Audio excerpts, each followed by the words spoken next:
Bismillahirrahmanirrahim. Assalamualaikum warahmatullahi wabarakatuh. Waalaikumsalam warahmatullahi wabarakatuh. Alhamdulillahi rabbil alamin. Wassalatu wassalamu ala asyrafil anbiya'i wal mursalin wa ala alihi wa sahbihi ajma'in, amma ba'du. Faqala Allah Ta'ala fil Qur'anil Karim. Bismillahirrahmanirrahim. Ya ayyuhalladzina amanu ista'inu bis-sabri was-salah innallaha ma'as-sabirin. Shadaqallahul azim. Yang kami muliakan Bapak Camat atau yang mewakili, kemudian yang kami hormati Bapak RT, Bapak RW yang hadir pada saat yang berbahagia ini. Selanjutnya yang kami hormati para alim, ulama, cerdik pandai, tokoh agama, tokoh adat, dan yang kami muliakan juga ibu-ibu perwiritan ya, al-muslimin yang baru terbentuk, dan yang kami muliakan para donatur, para infak sedekah yang telah dimuliakan oleh Allah Subhanahu wa taala, hadirin wal hadirat yang berbahagia. Bapak Ibu, ketika Allah Subhanahu wa taala memberikan nikmat kepada kita Bapak, ada dua permintaan Allah Subhanahu wa taala kepada kita. Kalaulah mau kita mengamalkan ini Bapak dan Ibu, membangun masjid, membangun musola itu takkan lama. Apa permintaan Allah Subhanahu wa taala? Pertama adalah mensyukuri nikmat Allah itu dengan baik-baik di kala senang maupun di kala sempit atau susah. Yakinlah itu Bapak dan Ibu. La in syakartum la azidannakum wa la in kafartum inna azabi lasadid.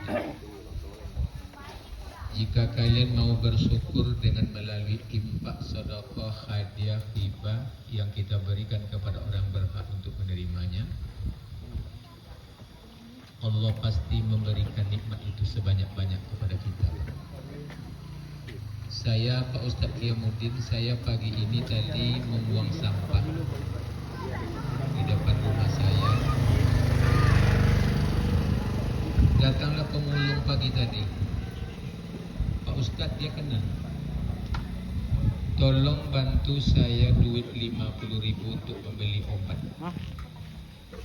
Tanpa pikir panjang saya tadi, saya keluarkan duit. Ambillah Bu. Doakan Muhammad Amin menjadi orang kaya dan menjadi bupati Palawan ke depannya. Boleh aja kan? Boleh saja, kan namanya permohonan. Ya, orang kan tidak tahu ya Pak Qiyamuddin ya. Tidak tahu. Jadi pagi tadi setelah saya membuang sampah, saya berolahraga lah pagi tadi di kawasan kantor bupati. Ada orang yang sudah lama Bapak dan Ibu, dia berutang dengan saya. Demi Allah itu Pak, kalau dibayarnya alhamdulillah, kalaupun juga dia tidak sanggup membayar, sudah saya ikhlaskan. Saya udah lama mencari Pak Ustadz. Makanya duit yang 50.000 yang dipinjamnya dengan yang saya infakkan, disedekahkan pagi ini, dibalas oleh Allah Subhanahu wa taala 50 kali lipat. Berapa itu? Coba bayangkan Pak. Nikmat. Setelah itu saya makan lontong.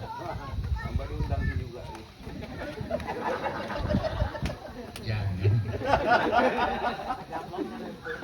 Setelah saya tadi makan lontong, rupanya duit saya bersama istri dan beberapa orang keluarga tadi Pak, duit saya nggak laku. Duit Pak Ustadz nggak laku Pak Ustadz. Kami yang membayarnya karena duit Pak Ustaz tidak laku. Alhamdulillah. Apa salah satunya Bapak dan Ibu? Yakinlah dan percayalah. Ketika kita bersyukur nikmat yang telah diberikan oleh Allah, kita sumbangkan untuk masjid, kita sumbangkan untuk musola, untuk fasilitas umum, Allah pasti mengganti kita. Apa menggantinya? Di dunia dan di akhirat. Di dunia diberikan kelapangan hidup, kelapangan rezeki. Di akhirat selagi masjid dan musola itu dipakai, maka mengalirlah pahalanya kepada kita semua. Amin. Itu satu. Yang kedua, Bapak Ibu hadirin yang berbahagia, apa permintaan Allah ketika kita sudah diberikan rezeki oleh Allah Subhanahu wa taala kepada kita, Bapak dan Ibu? Coba tengok dalam surah Al-Bayyinah ayat 5. Saya yakin-yakinnya kepada Allah Subhanahu wa taala. Permintaan Allah, "Wa ma umiru illa liya'budullahu mukhlishina lahuddin." Dalam ayat ini Allah meminta kepada kita apapun yang kita kerjakan dan apa yang kita bangun dan apa yang kita usahakan, ikhlas semata-mata karena Allah. Allah akan membalas kebaikan kepada kita. Saya malam tadi sebetulnya saya mau di Pekanbaru, Pak. Pulang malam tadi atas perintah Pak Amin. Besok ada orang meresmikan musola al-muslimin di dalam di dalam kampung. Bawa apa namanya? Batangal apa? Ya, kebun cabai gitulah. Kayak betul nyebutnya. Ya kan? Saya nyangka tadi di depan Polres, di Batin Lalang sana. Jumpalah Pak Zulkifli, dia nelpon saya tadi. Tolong saya pandu ke dalam, saya bilang. Datang saya, jadi kalau Bapak mengundang saya, hati-hati, saya orangnya pas waktu. Iya Pak. Saya semenit 2 menit tidak mau seterlambat, lebih baik saya datang dulu. Sebab pahala.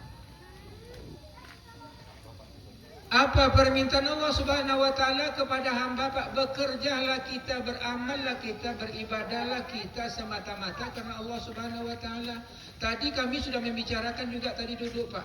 Kalau ingin musola kita ingin baju, musola kita ingin ramai, musola kita ingin bagus, ramai orang di dalamnya, tertarik orang di dalamnya untuk beribadah. Tolak ukur masjid itu 3 saja, Pak. Pertama, fasilitas air atau tempat wudhu dan termasuklah parkir. Tadi saya sudah tanyakan, musola ini sudah ada airnya, sudah ada tempat wudhunya, tempat toiletnya sudah ada atau belum? Sebab orang banyak hari ini membangun masjid, Pak, mental miskin. Duit terkumpul 300 juta, duit terkumpul 200 juta, tapi toilet yang namanya pipa-pipa air, keran air hampir patah semuanya. Yakinlah Pak, kalau membangun masjid ini tak akan pernah kita miskin. Tapi yang penting ada kenyataan ketika orang menyumbang, nampak yang dia sumbangkan itu. Itu yang pertama, tolak ukur masjid itu. Yang kedua, supaya musola kita ini bisa bertahan lama diminati orang, yang kedua masuk bagian di dalam adalah kebersihannya, fasilitas yang ada di dalamnya. Salah satunya karpetnya bagus, dingin, ada AC dan lain sebagainya. Mencari AC itu tak payah, Pak. Tak payah orang nyumbangnya, yang penting orang yang merawat dan menjaganya. Ini pernah saya sholat Bapak bahasa Pak, baru-baru ini diundang berceramah ke daerah Inhu sana di tepi jalan, Bapak di bawah 10 kali lipat ini masjid itu besar, Pak. Airnya nggak ada. Coba bayangkan, airnya nggak ada. Bagaimana orang nak buang air? Bagaimana orang nak bisa berwudu? Di dalam bagus, orang tenang, anak-anak nyaman, ibu nyaman. Yang ketiga, tolak ukurnya supaya masjid itu akan bisa, musola itu akan bisa bertahan lama, Bapak Ibu, termasuklah perangkat imam, muazzin dan lain sebagainya, itu cari yang bagus, Pak. Ini mohon maaf. Ini ada Pak musola di kampung kami itu, Pak, sampai mati baru bisa diganti. Sampai mati. Muhammad Aminnya orang muda dah yakinnya dengan kami gitu Pak. Coba bayangkan, dah mati dibasuhi sama Muhammad Amin yang berkhutbah di situ, berceramah di situ. Ini tidak pakai Pak. Tidak pakai itu. Jadi imamnya bagus ya Pak ya, bagus, imam orang senang. Nah, kalau soal memang honor kita cari bersama-sama. Ya Pak ya. Berikutnya tolak ukur masjid itu supaya bisa maju Pak. Jangan ditunjuk kepada orang tak mau. Awak kadang-kadang Pak mohon maaf jangan ada singgung lah saya tidak peduli. Kadang-kadang waktu tunjuk pejabat, kadang-kadang sebagai pengurus masjid datangnya tidak mau di sini. Itu masjid besar kita tuh Pak. Saya silakan itu. Ditunjuk pejabat-pejabat tinggi, datangnya ke masjid itu tak ada. Bila rapat, itu susah pula Pak diundang baru datang. Padahal dia pengurus masjid itu. Diundang baru datang dia. Tidak diundang tidak pernah datang. Bapak Ibu hadirin yang berbahagia, makanya Allah Subhanahu wa taala sudah menjelaskan ayat yang dibaca oleh qari tadi di dalam surat At-Taubah ayat 18. Dalam ayat ini Bapak Ibu hadirin yang berbahagia, Allah sudah menjelaskan innama ya'muru masajidallah. Orang-orang yang mau memakmurkan masjid, orang-orang yang mau hatinya datang ke masjid itu Bapak dan Ibu, dalam ayat itu tidak ada Allah mengatakan orang kaya, orang miskin, orang Jawa, orang Batak, Minang, Melayu, orang Ocu dan lain sebagainya. Jadi di masjid ini Pak mohon maaf tidak ada kelompok tertentu punya dalam betul atau tidak nih Pak? Ini yang merusak masjid, yang merusak musola itu kadang-kadang Pak yang pertama al-asobiyah namanya Pak. Al-asobiyah itu cinta suku yang berlebih-lebihan. Orang lain tak laku olehnya. Apa ciri-ciri orang yang mau memasjid, yang mau memakmurkan masjid, mau memakmurkan musola itu Bapak dan Ibu? Yang pertama, man amana billah, orang yang beriman kepada Allah Subhanahu wa taala. Baik imannya, kelakuannya baik, akhlaknya baik, dia berhak menjadi pengurus. Sebagai penasehat kan namanya. Sebab masjid menciptakan orang-orang bagaimana bisa beriman kepada Allah. Bu, kalau tidak percaya Bu buktikan nanti kepada Bapak. Kalau Bapak tak mau matanya tidur, gelisah Bapak dalam kehidupan Bapak itu, dalam kehidupan Ibu, galau, galak dan tongkau. Ketahuan ya. Bu, coba dekat di masjid, masuk ke dalam masjid, bawa sholat sunat tahajud, bawa sholat sunat tahiyatul masjid dulu, kemudian mau sholat sunat dan sebagainya, kemudian baca Al-Quran, kemudian berzikir, bertatib, berdoa kepada Allah. Insya Allah Pak mata akan terlelap itu Pak. Coba tengok kalau bapak-bapak hari Jumat. Tengok bapak hari Jumat. Di rumah susah tidur Bapak dan Ibu. Bawalah ke masjid. Sebentar saja mendengarkan khutbah atau kulai langsung itu. Jadi kalau Ibu ingin tenang, ada masalah dalam rumah tangga, yuk dekat dengan masjid. Jangan dekat dengan apa namanya itu? Kepada ibu jari. Ini ibu jari itu yang kerja Bapak dan Ibu itu tuh. Kalau itu Ibu upload, kemudian Ibu upload di media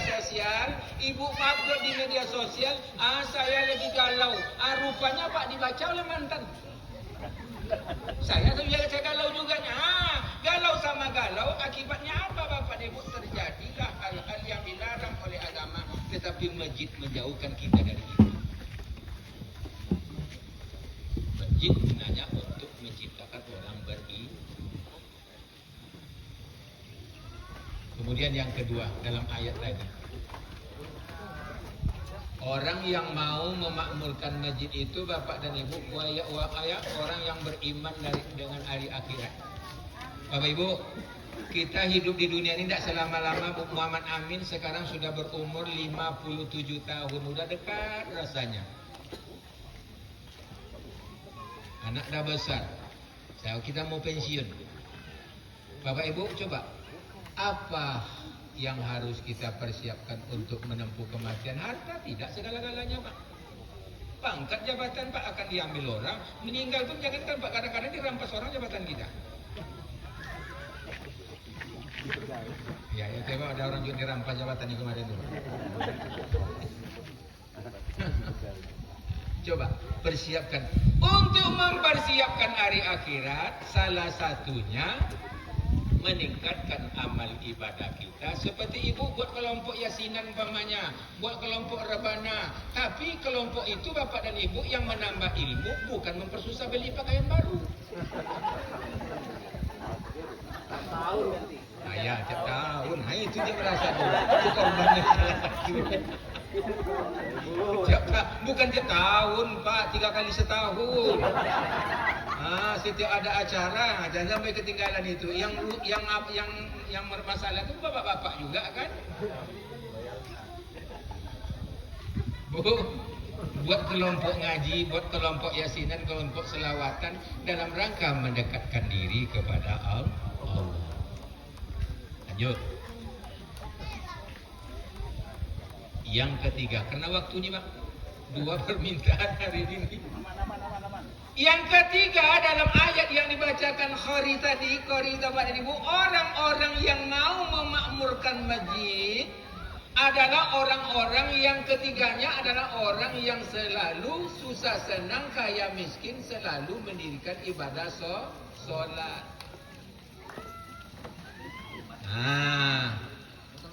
Dalam sebuah hadis yang diriwayatkan oleh Ahmad wa Tirmidzi, datang seorang sahabat Nabi bernama Ahmad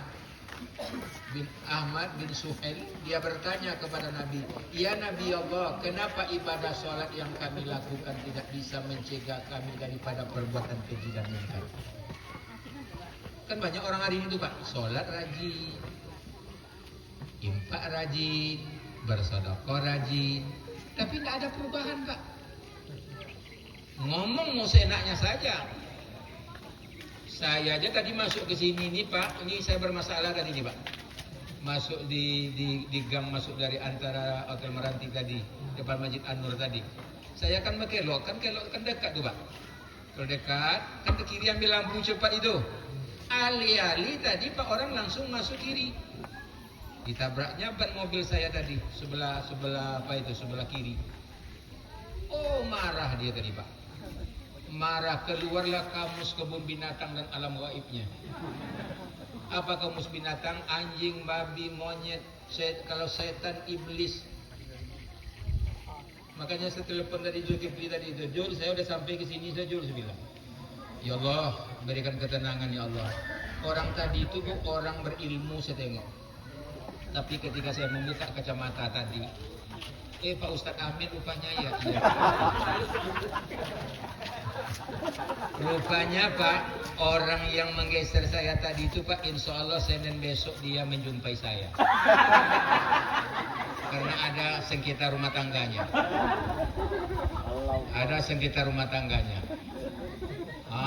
Barulah dia minta maaf tadi kan. Maaflah saya Pak Amin, saya sangka siapa. Jangan sangka siapa, saya bilang siapapun orang kau hargai. Jangan kau ngomong kasar. Itu untuk Muhammad Amin kau kalau ketemu Muhammad Amin saya bilang. Kalau orang lain, tidak berkelahi kalian saya bilang. Bapak Ibu. Kemudian permintaan Allah Subhanahu wa taala dalam ayat ini, orang-orang yang mau memakmurkan masjid itu adalah orang yang senantiasa mengeluarkan zakat. Apabila sudah sampai nisab, keluarkanlah dengan baik. Tidak ada kan ruginya Bapak dan Ibu. Kalau saya Muhammad Amin dari gaji dipotong melalui juru bayar. Sebab kalau sampai ke tangan akan pernah cukup. Betul atau tidak itu?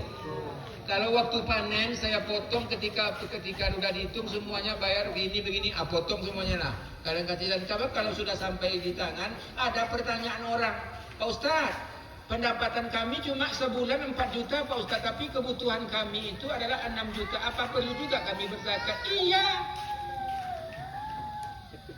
Sesuai dengan kadarnya. Setiap 1 juta dikeluarkan 25.000. Bapak berapa sebungkus rokok on board Bapak berapa, Pak? Berapa sebungkus? 10.000. Hah? 28.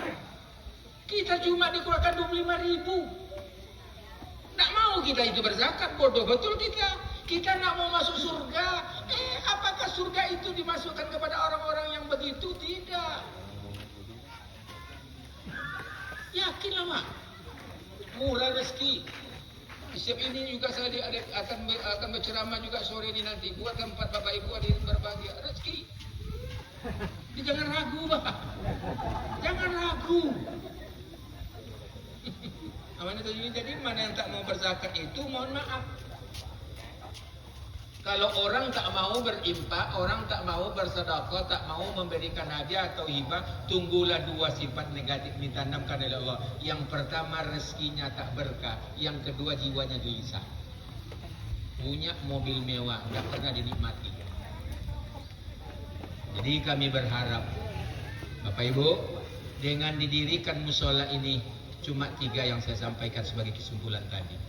Pertama Bapak Ibu, mari kita dukung bersama-sama dalam pembangunan masjid ini, dalam kepengurusan masjid ini, sehingga kita aman dan nyaman untuk beribadah di dalamnya. Satu. Yang kedua Bapak Ibu hadirin yang berbahagia, supaya anak-anak kita tak jauh lagi ngaji. Yuk, kita bangun tempat mengaji di sini Bapak dan Ibu. Salah satunya sebelum itu terjadi, kita manfaatkan dulu dalam masjid, tidak apa-apa. Ketiga, mari kita penuhkan apa kata Nabi, sebaik-baik rumah adalah apabila dalam rumah itu anak-anaknya beribadah kepada Allah Subhanahu wa taala. Kita dekat di sini, Bu. Itulah yang akan memenuhkan masjid kita. Nah, karena atau musola kita ini. Kami atas nama Kepala Kantor Kementerian Agama, musola ini sudah diukur kemarin arah kiblatnya Bapak Ibu. Dan pesan saya tadi kepada pengurus, Pak, 10 tahun yang akan datang, 20 tahun yang akan datang, tanah ini makin berharga. Makanya surat menyurat dan identitasnya musola ini, masjid ini harus jelas Bapak Ibu, sehingga tidak ada sengketa di kemudian hari. Bapak Ibu hadirin yang berbahagia, saya rasa demikian saja yang dapat kami sampaikan atas arahan ini atau ceramah singkat ini. Mudah-mudahan ada manfaatnya untuk kita semua.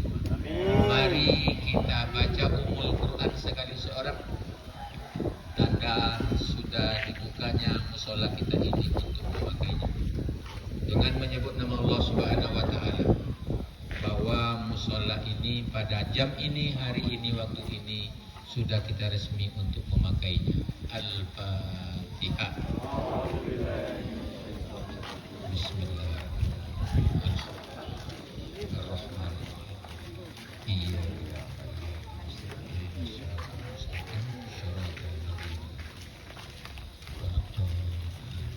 Bapak Ibu hadirin yang berbahagia, demikian saja yang dapat kami sampaikan. Mohon maaf atas segala kekurangan.